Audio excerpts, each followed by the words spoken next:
এখানে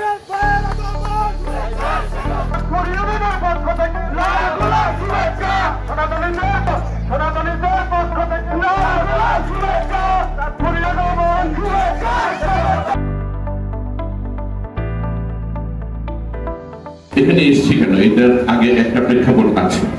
আমার বাবা সরাসরি কথা বলতে, আমি ওনার কাছে সরাসরি বলছি, আপনাদের কাছে একটা ভোটের জন্য অধিকার নিয়ে এসেছে। স্বাস্থ্য সেবা, শিক্ষা সেবার মান অনেক উপরে উঠে যাবে। আমাদেরকে কিন্তু 17 বছরের শিকল পায়ে দিয়ে আমাদেরকে রাখা হয়েছিল এই কামাসে।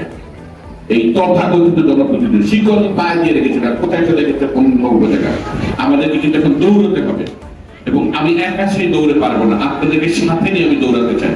এবং আপনাদেরকে সাথে নিয়ে দৌড়ে দৌড়ে আমার ধানের শীষের ভোটটা হবে।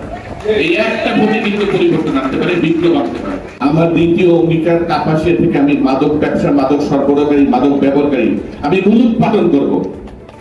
আপনাদের এই যে মন্দিরের, একটা মন্দিরের পানির ব্যবস্থা নেই, আর একটা মন্দির সংস্কারের কথা বলছেন, এই মন্দিরেরও আপনার অনেক উন্নয়ন দরকার।